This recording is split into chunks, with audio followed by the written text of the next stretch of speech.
नमस्कार दोस्तों, स्वागत है आपका SSC learning point by Singh sir. आज हम करेंगे 3 दिसंबर की शिफ्ट 2 का पेपर। ठीक है, आप लोग अच्छे से पढ़ते रहिए। पेपर एकदम से पास आ जाएगा, पता नहीं लगेगा कब पेपर आ गया। ठीक है, फिर ना 63 सेट ये कंप्लीट कर पाएंगे, ना फिर आप कोई पेपर सॉल्व कर पाएंगे। ठीक है, चलिए फिर स्टार्ट करते हैं बिना देरी किए हुए। वार्षिक रूप से संयोजित 9% की वार्षिक दर पर एक वर्ष 4 महीने के लिए 20,000 पर अर्जित चक्रवृद्धि ब्याज क्या होगी। देखो, एक वर्ष 4 महीने की कह रहा है, एक वर्ष के लिए तो रेट 9% हो गई। ठीक है, 4 वर्ष के लिए हम रेट निकाल लें, यानी कि 12 महीने के लिए, सॉरी 4 महीने की कह रहा है, 12 महीने के लिए 9% है, तो 4 महीने के लिए देखो 1/3 हो रहा है इसका। रेट का भी 1/3 कर देंगे तो 3% हो गई। समझ में आ गई बात। देखो, तो 20,000 पर हमें निकालना है ब्याज। कौन सा? चक्रवृद्धि ट्री मेथड लगा देते, सबसे आसान चीज वही पड़ेगी। तो यहाँ से देखो 9 दूनी 1800 हो गया। अब बस इसका खेल खत्म, एक वर्ष का तो ब्याज निकल आया। आप 3% का खेल करेंगे। देखो, 20,000 का 3% करेंगे, 3 दूनी 6 हो गया, यानी कि 600 आ जाएगा। 1800 का 3% करेंगे तो 18 तिया 54 आ गया।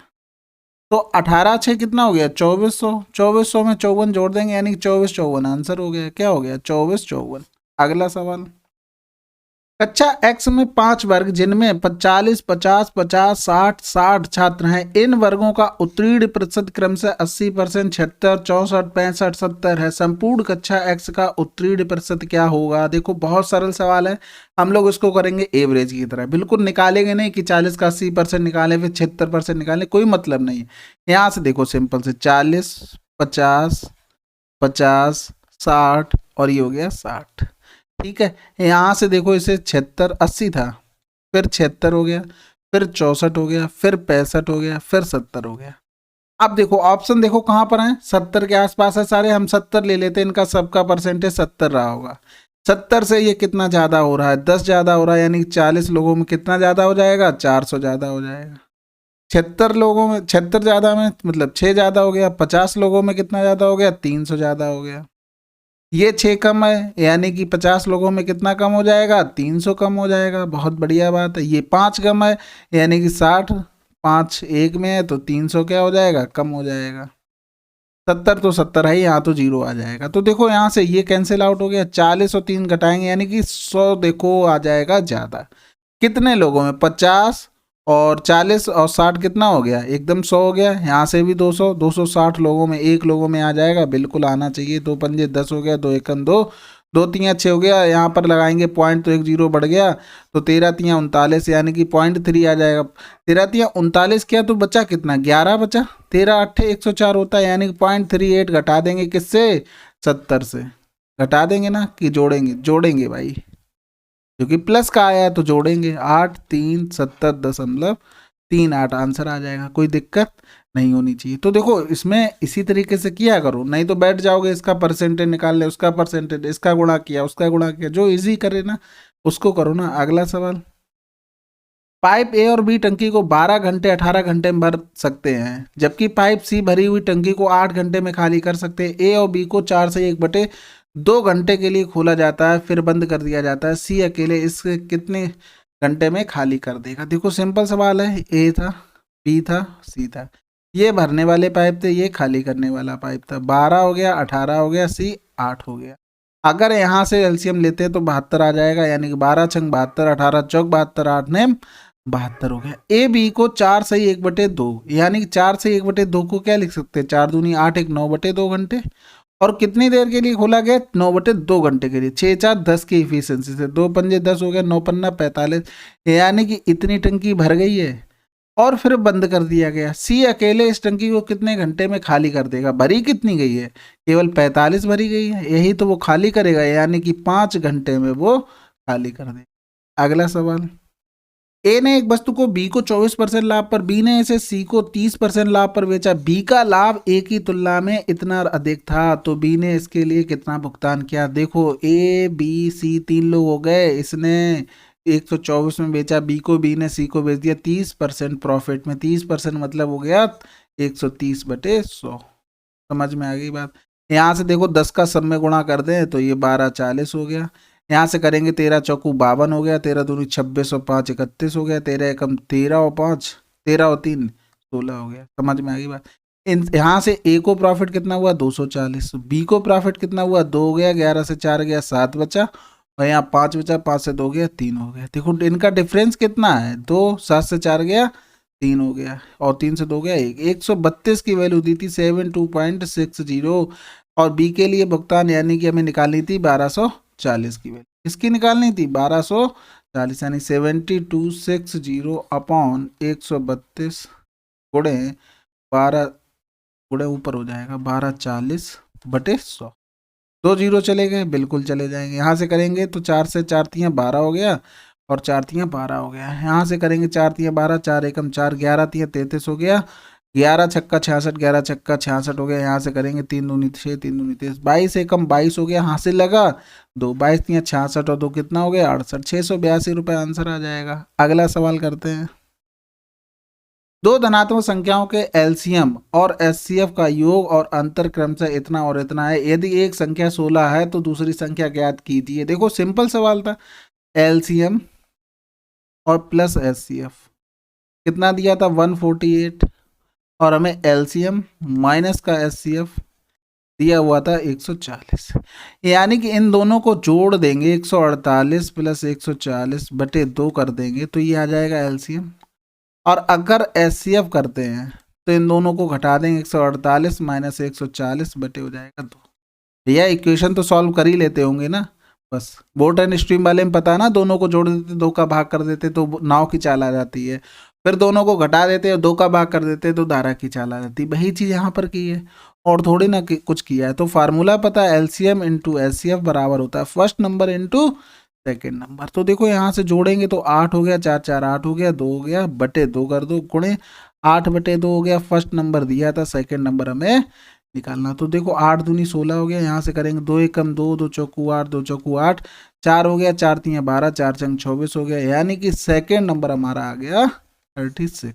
समझ में आ गई बात, आनी भी चाहिए। अगला सवाल, एक घनाव की लंबाई चौड़ाई और ऊंचाई का योगफल इतना है, इसके विकर्ण की लंबाई इतनी है, तो घनाव का कुल पृष्ठीय क्षेत्रफल ज्ञात कीजिए। देखो बहुत आसान सवाल है। टोटल सरफेस एरिया क्या होता है घनाव का 2LV plus BH plus H। हमें दिया क्या गया था योगफल L plus B plus H बराबर 18। विकर्ण दिया गया था, विकर्ण फार्मूला होता है L स्क्वायर प्लस का V स्क्वायर प्लस का H स्क्वायर बराबर दिया का, यानी कि इसका होल स्क्वायर करेंगे तो L स्क्वायर प्लस का B स्क्वायर प्लस का H स्क्वायर 169। यहाँ से होल स्क्वायर करेंगे तो L स्क्वायर का प्लस B स्क्वायर प्लस का H स्क्वायर प्लस का 2LV प्लस का BH प्लस का HL बराबर हो गया 18 18 324। इसकी वैल्यू पता थी 169, 169 इससे घटा दें 14 से 9 हो गया 5 हो गया, यहाँ बचा कितना 1, 11 से 6 गया 5 बचा, और 2 से 1 गया 1, 155 आंसर आ जाएगा। देखो इतनी कैलकुलेशन करनी नहीं होती, ये फार्मूला सारा दिमाग में होना चाहिए, दिमाग में होना चाहिए, एकदम करते चले जा रहे बस, ऐसा नहीं कि लिखने बैठ गए ये इसका बढ़िया बहुत रचा रहे वहाँ, नहीं। अगला सवाल देखो, सिंप्लीफिकेशन का सवाल आ गया। सबसे पहले कहाँ धावा बोला जाता है ऑफ के ऊपर। भैया ऑफ 2 जगह है, तो 18 तियाँ 54 हो गया, यानी कि 36/54 लिख सकते हैं, गुणे 2 हो गया, प्लस का 4 दूनी 8 हो गया, 8/8 गुणे 5 लिख सकते हैं, माइनस का 5/10 गुणे 2 लिख सकते हैं। बिल्कुल ये इससे चला गया, यहाँ से 18 दूनी 36, 18 तियाँ 54, यानी कि 4/3 प्लस का 5, यहाँ से करेंगे 5 दूनी 10, 2 से 2 चला गया, माइनस का 1 हो गया। समझ में आ गई बात, यानी कि 5 तियाँ 15 4 19/3 माइनस का 1 हो गया, यानी कि आंसर आ जाएगा 16/3। लेकिन ऐसा नहीं लिखा है, यानी कि 3 पंजे 15, 5 सही 1/3 आंसर आ जाएगा, कोई समस्या नहीं होनी चाहिए। अगला सवाल, सुषमा ने रेशमा की तुलना में 40% अधिक निवेश किया, रेशमा ने दिव्या की तुलना में 30% कम निवेश किया। यदि दिव्या द्वारा निवेशित राशि 6000 है तो सुषमा द्वारा निवेशित राशि क्या होगी। उल्टे चलो, उल्टे देखो, दिव्या ने 6000 किया, रेशमा ने दिव्या की तुलना में 30% कम किया, यानी कि 70% किया किसने, रेशमा ने। ये आ गया आप किसका, रेशमा ने।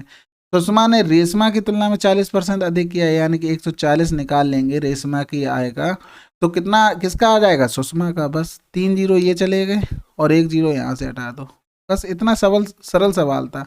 तो 4 84 हो गया, 84 गुणे 7 कर देंगे, यानी 0 7 चौक 28 हो गया, 7 8 56, 56 और 2 58 यानी 5880 आंसर। अगला सवाल, एक स्कूल में लड़कों और लड़कियों का अनुपात 7:5 है। 60% लड़के 40% लड़कियों की आयु 14 वर्ष और 14 वर्ष से कम है और 14 वर्ष की आयु से अधिक वाले विद्यार्थियों की संख्या इतनी है, तो स्कूल में विद्यार्थियों की कुल संख्या ज्ञात कीजिए। देखो बहुत सरल सवाल है ये। हम यहाँ देखो रेशियो 7 और 5 दिया था, 7 5 12, 12 का मल्टीपल भी तो चेक कर सकते थे, लेकिन रहने दो, वो तो आप कर ही लेंगे, आप लोग होशियार हैं।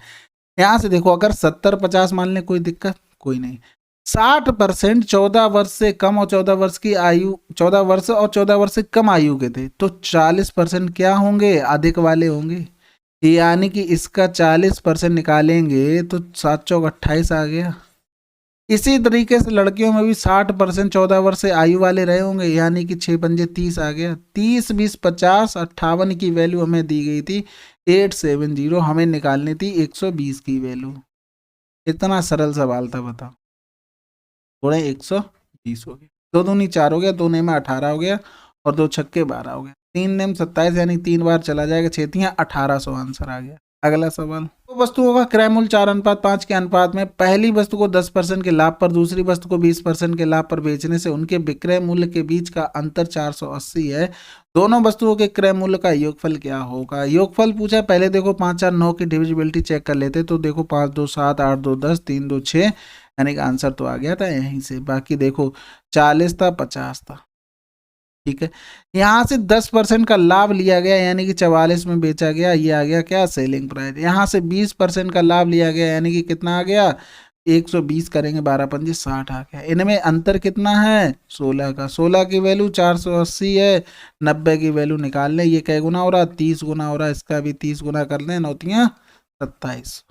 अगला सवाल, एक कंप्यूटर परीक्षा में 19 छात्रों का औसत 74 है। बाद में यह पाया गया कि औसत की गणना करते समय एक छात्र द्वारा प्राप्त अंक 56 के स्थान पर 65 लिख लिया गया, यानी कि एवरेज बढ़ गया है। होना क्या चाहिए, कम होना चाहिए।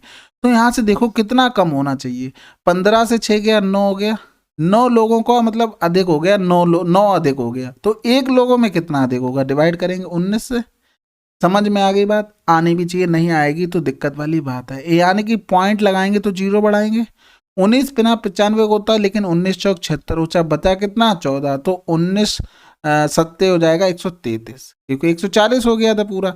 यानी कि जो कम होना है वो 0.47 कम होना है। समझ गए बात को, समझना चाहिए। यानी कि 74 से 1 घटा देंगे 73 हो गया, 100 से 47 घटा देंगे तो क्या आ जाएगा, 53 आ जाएगा। कोई समस्या नहीं होनी चाहिए, तो आंसर 73.5 आ जाएगा। अगला सवाल करते हैं, एक कार की चाल में 25% की वृद्धि होने पर समान दूरी तय करने में इतना मिनट कम समय लेती है, वास्तविक चाल से इस दूरी को तय करने में कितना समय लगेगा। देखो 25% मतलब 1/4, यानी कि स्पीड पहले 4 थी तो अब कितनी हो गई, 5 हो गई। तो देखो टाइम में रेशियो क्या हो जाएगा, 5 और 4 का डिफरेंस, 1 1 बराबर 24। देखो मिनट में दिया, हमसे घंटे में पूछा, यानी 60 से डिवाइड कर दें, यहाँ से निकाल लें ओरिजिनल टाइम पूरा ना, वास्तविक चाल से। वास्तविक चाल उसकी 4 थी तो टाइम भी 5 लगेगा, यानी कि 5 की वैल्यू निकालेंगे तो 24/60 गुणे कर दो 5, 12 पंजे 60 हो गया, 12 दूनी 24, आंसर क्या आ गया, चौथा, यानी कि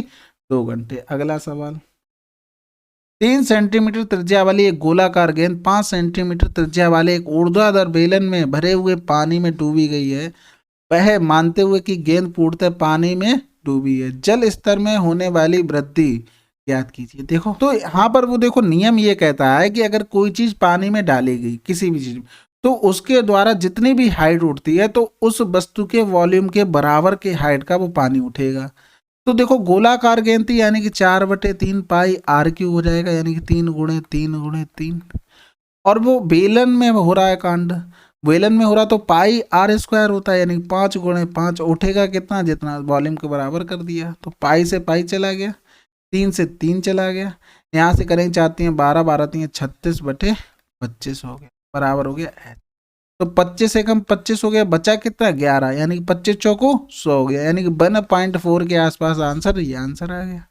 कोई समस्या यहाँ पर नहीं होनी चाहिए। अगला सवाल, दो संख्याएं 2 और 3 के अनुपात में हैं, उनका लघुत्तम यानी कि एलसीएम और एचसीएफ का गुणनफल इतना, दोनों संख्याओं के बीच का अंतर कितना होगा। बहुत सरल सवाल है, हमें पता है एलसीएम इंटू एचसीएफ बराबर होता है first number into second. LCM के उनका गुणनफल दिया था, यानी 73 50, यानी 3 2x इंटू 2x 3x।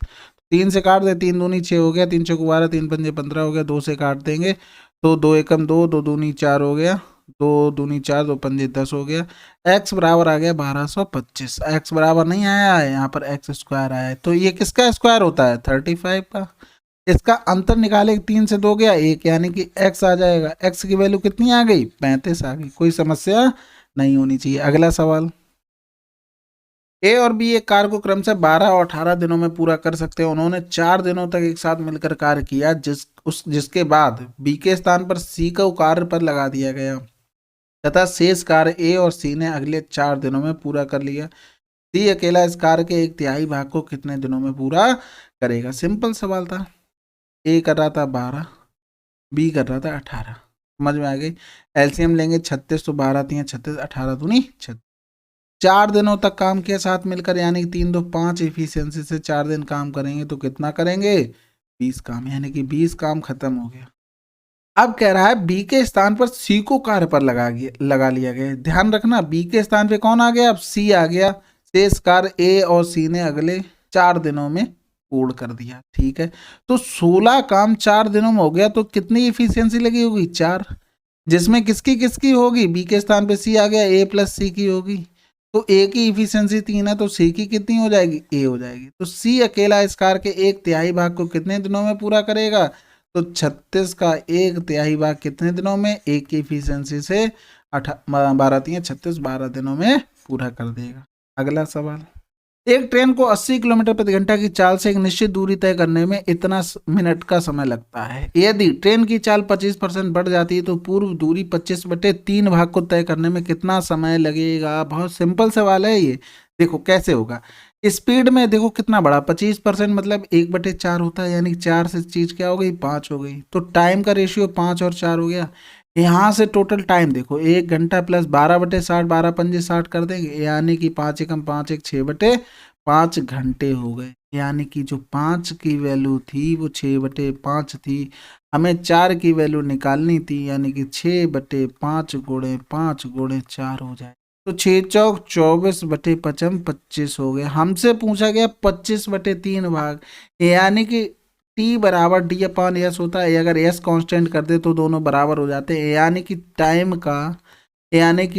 का हम 25/3 कर दे, कोई दिक्कत नहीं होगी। 3 अट्ठे 24, यानी कि 8 घंटे समय लगेगा। कोई समस्या नहीं होनी चाहिए। अब यहाँ से देखो क्या कर सकते हैं कि स्पीड पहले 80 थी, अब कितनी हो गई, देखो कै गुना हो रहा, 20 चौको 80, 20 पंजे 100 स्पीड हो गई। समझना बात को। और दूरी कितनी थी पहले, 80 गुणे 6/5, ये आगे डिस्टेंस गुणा कर लिया किसका, चाल और समय का।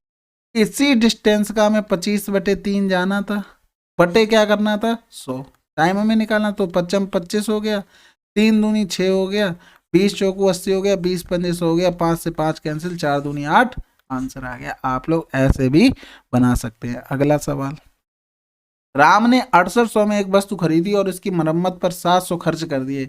वह अपनी वस्तु पर कुल लागत में 8% अधिक मूल्य अंकित करता है। उसने 10% और x% की 2 क्रमिक छूट देने के बाद वस्तु को इतने में बेची। x का मान कितना होगा। बहुत सिंपल सवाल है। तो देखो 6800 और 700 उसने और खर्च कर दिए, तो टोटल खर्च कितना किया, 8 7 15 5 हासिल लगा 1, यानी कि 7500 रुपये। 8% अधिक मूल्य अंकित किया, यानी कि 108/100। फिर इस मूल्य पर 10% की छूट दे दी, 90 हो गया। x% को भी छोड़ दो, छूट देने के बाद बन गया 619650/100। कोई समस्या बिल्कुल भी नहीं होनी चाहिए। 0 चला गया, यहाँ से 0 से 0 ये चला जाएगा। यहाँ से देखो 9 से काट दे, तो 9 छक्का 54 हो गया, 7 बचा, 9 अट्ठे 72 हो गया, यानी कि 9 से 2 गया 7, फिर 9 अट्ठे 72, 9 पन्ना 45 हो गया।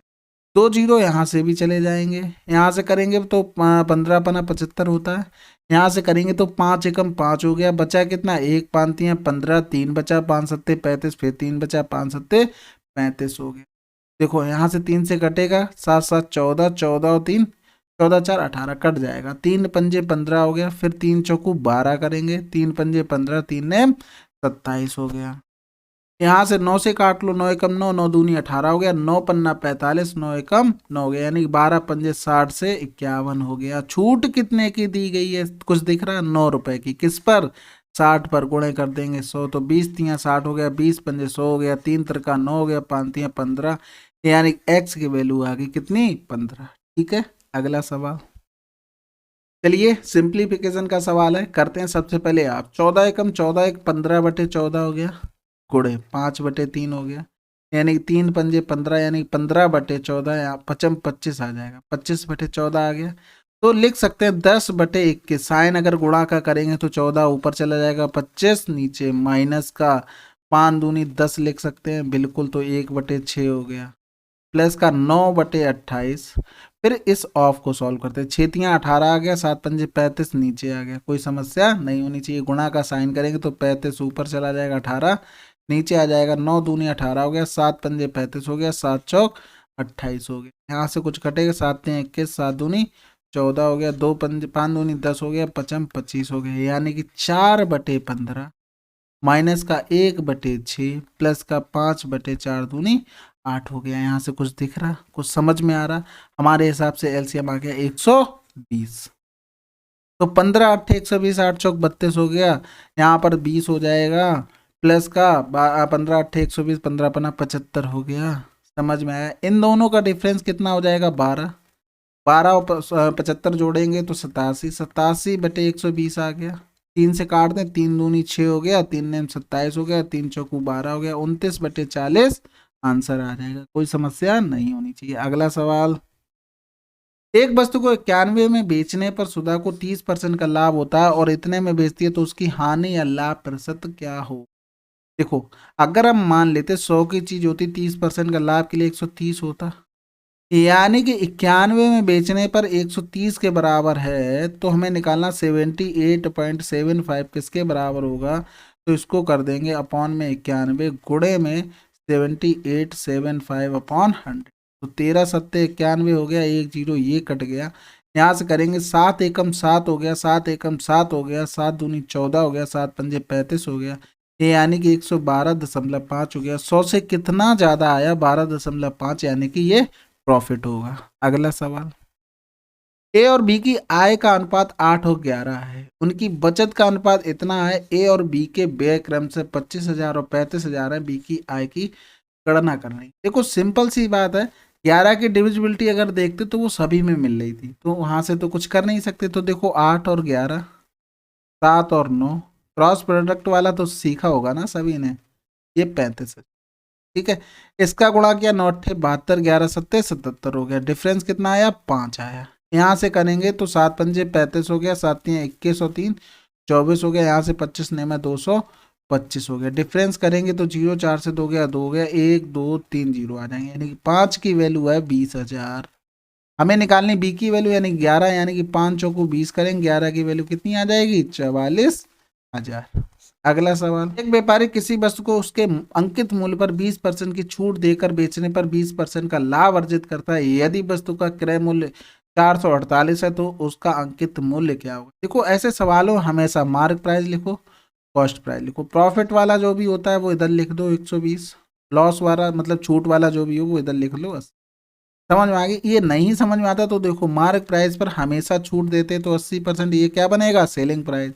कॉस्ट प्राइस पर अगर प्रॉफिट लेते तो क्या बनेगा? Selling price. तो यहाँ से यही चीज करते हैं, MP/SP CP 120/80। ठीक है, समझ में आ गई बात? अब तो आनी भी चाहिए। तो कह रहा है वस्तु का क्रय मूल्य 448 है, यानी कि 80 की वैल्यू है 448। अंकित मूल्य निकालना तो 120 की वैल्यू, सरल सवाल था फिर तो। 8 पन्ना 40, 8 छंग 48, 12 छंग 72 की 2 हो गया, और यहाँ से लगा 7, 12 पंजे 60 और 7 सर, यानी 672 आंसर आ जाएगा। अगला सवाल, जब 38 केजी के भार वाले एक व्यक्ति को नए व्यक्ति द्वारा प्रस्तावित किया जाता है तो 5 व्यक्तियों के औसत भार में 2.8 केजी की वृद्धि हो जाती है। नए व्यक्ति का भार क्या होगा? जितना वो 38 तो लाया ही लाया होगा, क्योंकि 38 केजी वाले एक्स्ट्रा आया तभी तो एवरेज में बढ़ रहा है। तो 5 अट्ठे 40, 2.8 गुणे 5 कर दे, 5 अट्ठे 40 हो गया, 5 दूनी 10 और 4 14 हो गया, यानी कि 38 से 14 ज्यादा लाया होगा, यानी कि 52 केजी ज्यादा लेके आया होगा। सवाल, एक परीक्षा में उत्तीर्ण प्रतिशत कुल अंकों का 35% है। एक छात्र ने 390 अंक प्राप्त किए और 65 अंकों से अनुत्तीर्ण घोषित कर दिया गया, परीक्षा के कुल अंक क्या है? देखो हमने 100 मान ली टोटल, इसमें से अगर वो 35% नंबर ले आता तो पास हो जाता, लेकिन वो 390 लाया, 65 से फेल हो गया। अगर 65 और दिलवा दें उसको तो पास हो जाएगा बिल्कुल। तो 5 हो गया, 9 6 15, 5 हो गया, यहाँ से लगा 1, 4 हो गया बटे 35 हो गया, गुणे कर देंगे 100, 7 पंजे 35 हो गया, 7 छक्का 42, 7 पंजे 35, 13 हो जाएगा। आंसर क्या हो गया? 1300। अगला सवाल, 8400 की एक धनराशि को ए और बी के बीच इस प्रकार बांटा जाता है कि 15% वार्षिक ब्याज दर पर ब्याज की गणना 8 मासिक चक्रवृद्धि आधार पर करने पर 2 वर्ष के अंत में ए को मिलने वाली धनराशि 2/2/3 वर्ष के अंत में बी को मिलने वाली धनराशि बराबर है। दी गई धनराशि ए का हिस्सा कितना है? देखो 2 वर्ष की यहाँ क्या हो रही बात हो रही, कितना टाइम? केवल 2 वर्ष है, लेकिन 8 महीने की बात करा। 2 वर्ष में महीने कितने होते हैं? 24 होते हैं। 2 वर्ष में महीने कितने होते हैं? 24 होते हैं। तो 8 की कैसे स्लैब बनेंगी? 3 स्लैब बनेंगी। एक कंडीशन ये आ गई। यहाँ समय कितना दिया था? 3 दूनी 6 और 2 8/3 वर्ष, गुणे 12 करेंगे तो 3 चौकू 12 हो गए, 8 चौक 32 हो गए। यानी कि 8 की कैसे स्लैब बनेंगी? यहाँ पर 4 स्लैब मिलेंगी। यानी कि अल्टीमेटली यहाँ 3 वर्ष का, यहाँ 4 वर्ष का करना होगा। रेट 15% दी गई थी, 12 महीने की 15% दी गई है। 8 महीने की कितनी हो जाएगी? 15/12 गुणे, तो 4 तियाँ 12 हो गया, 4 दूनी 8, 3 पंजे 15, 5 दूनी 10% रेट आ गई। थोड़ा खुश हो लो भाई, खुश हो गए ना? तो यहाँ से देखो 10% को अगर ए पर हम ब्याज निकालते, 10% को क्या लिख सकते हैं? 1/10, यानी 10 से चीज 11 होगी, यानी 11/10 गुणे 11/10 गुणे 11/10। इसी प्रकार बी में 4 साल के लिए हम करते तो 11/10 गुणे 11/10 गुणे 11/10 गुणे 11/10, ये तो बराबर हो जाता। देखो बोला है मिश्र धन क्या हो रहा है, जो राशि मिल रही है बराबर है। तो ये देखो 3 चला गया, यानी A/V आ गया 11/10। इनका सम करेंगे, यानी 21 की वैल्यू कितनी थी? 8400 थी। हमें निकालना क्या था? ए का हिस्सा, यानी कि 11 की वैल्यू। तो 21 चौक 84 हो गया, 11 चौक 4400, आंसर आ गया। कोई समस्या नहीं होनी चाहिए। अगला सवाल, यदि पहले वर्ष के लिए ब्याज 5%, दूसरे वर्ष के लिए 6% और तीसरे वर्ष के लिए 8% है, तो कौन सी राशि 3 वर्षों में चक्रवृद्धि ब्याज के तहत इतनी मिश्रधन देगी? देखो सक्सेसिव मेथड लगा दें। 5% को लिख सकते हैं 1/20, 6% को लिख सकते हैं 2 3 6 2 पंजे 10, 8% को लिख सकते हैं 4 दूनी 8 हो गया, 4 दूनी 8, 4 पंजे 20। तो देखो पहले साल 20 से 21 हो गई चीज, दूसरे साल 50 से 53 हो गई चीज, और तीसरी साल 25 से 27। ठीक है, तो यहां से देखो चक्रवृद्धि ब्याज के तहत इतना मिश्रधन मिल रहा है, यानी कि ये प्रिंसिपल होगा गुणा करने के बाद, और इनको गुणा करेंगे तो अमाउंट बनेगा। इसी अमाउंट की वैल्यू दी थी 305321/21 इंटू 53 इंटू 27, और हमें निकालनी थी क्या? राशि निकालनी थी, यानी 20 गुणे 50 गुणे 25 हो। कोई समस्या नहीं होनी चाहिए। चलो इसको सॉल्व करते, देखो 7 तियाँ 21 हो गया, 7 चौक 28 हो गया, 2 बच गया, 7 दूनी 14, 6 7 नेम 63, 7 तियाँ 21 हो गया। फिर करेंगे तो 9 तियाँ 27 हो गया, 9 चौक 36, 6 बचा, 9 सत्ते 63 हो गया, फिर 9 सत्ते 63 हो गया, 3 तिरका 9 बचा है, 7 7 14, यानी 9 से कट जाएगा, तो यहाँ से करेंगे 9 पन्ना 45 हो गया, 9 तियाँ 27, तो 53 से 53 कैंसिल आउट हो गया, 5 दूनी 10 हो गया, यानी 1 2 3 0 आ गया, उसमें 25 आगे जोड़ दो, आंसर आ गया 25,000। अगला सवाल, चलिए 3 दिसंबर की शिफ्ट 2 कंप्लीट हो गई है। बस पढ़ाई करते रहिए, 63 सेट आपके मैं करवा दूंगा, ये गारंटी देता हूँ। बस हाँ हैक्टिक थोड़ा जरूर हो रहा है, लेकिन आपको प्रॉपर सोल्यूशन मिलेगा और अच्छा सोल्यूशन मिलेगा। चलिए फिर मिलते हैं अगले वीडियो में, तब तक के लिए जय हिंद जय भारत।